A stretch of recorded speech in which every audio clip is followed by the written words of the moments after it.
De quoi on parle exactement? Je veux dire, la France a essayé de négocier jusqu'à la dernière minute le maintien de sa base de Rufisque. Encore une fois, on parle toujours des militaires, mais il y a aussi des grandes antennes qui permettent de faire des écoutes sur l'ensemble de l'Atlantique.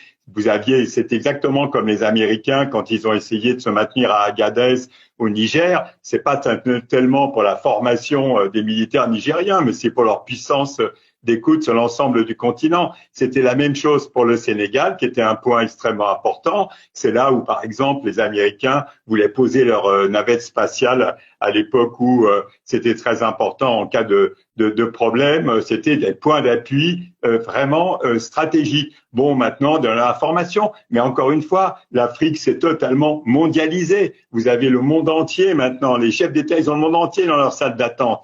Et en termes d'armement ou autre, eh ben, ils achètent maintenant sur étagère chez les Chinois, chez les Israéliens, dans le monde entier. Ce qui veut dire donc que pour l'industrie de l'armement français, c'est également un marché qui est perdu aujourd'hui? C'est vrai que pendant très longtemps, la France a imposé aux pays africains d'acheter du matériel français. Hein.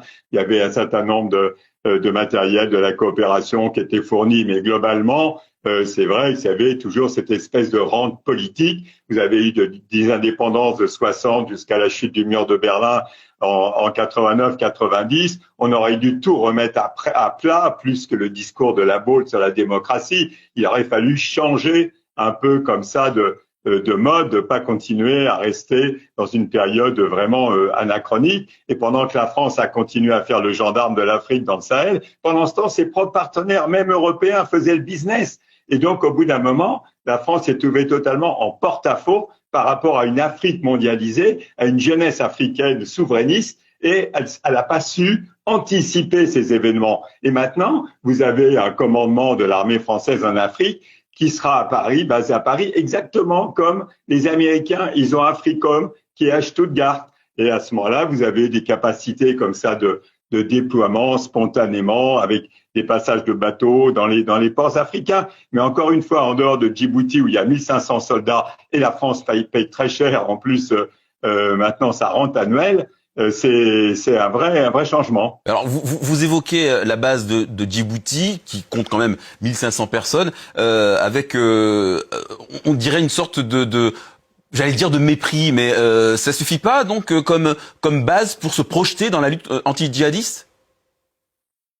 Non, parce que Djibouti, si vous regardez une carte, c'est vraiment pour le détroit du Bab el-Mandeb. Ça veut dire c'est vraiment là où passe 12% du commerce mondial. Vous avez les Américains extrêmement actifs. Vous avez vu récemment les bagarres avec les Houthis du Yémen. Et là, c'est vraiment le passage important. C'est tourné vers l'océan Indien. C'est tourné vers vraiment le Proche et le Moyen-Orient. Alors bien sûr, ils peuvent intervenir, mais quand vous regardez une carte de l'Afrique, vous voyez que Djibouti, si vous voulez intervenir en Côte d'Ivoire ou au Sénégal, c'est vaut mieux quasiment partir de Corse. Donc c'est pas évident. Et encore une fois, Djibouti, vous avez aussi milliers de soldats américains, vous avez les Chinois qui sont en chien de faïence avec les Américains à Djibouti, vous avez les Italiens, vous avez les Japonais, et la France qui payait avant que 30 millions, qu'elle payait 30 millions d'euros la location de ses bases à Djibouti, le président Ismaël Omar Guelleh les a obligés maintenant à payer 85 millions d'euros.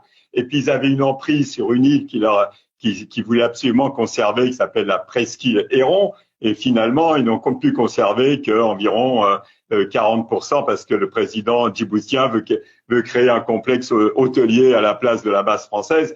Donc vous voyez que les choses changent vite, mais parler de Djibouti comme étant une base encore de la France en Afrique, c'est se méprendre sur son rôle, ses objectifs. Encore une fois, c'est un pôle stratégique moins tourné vers l'Afrique que vers le Proche et Moyen-Orient et l'Indo-Pacifique.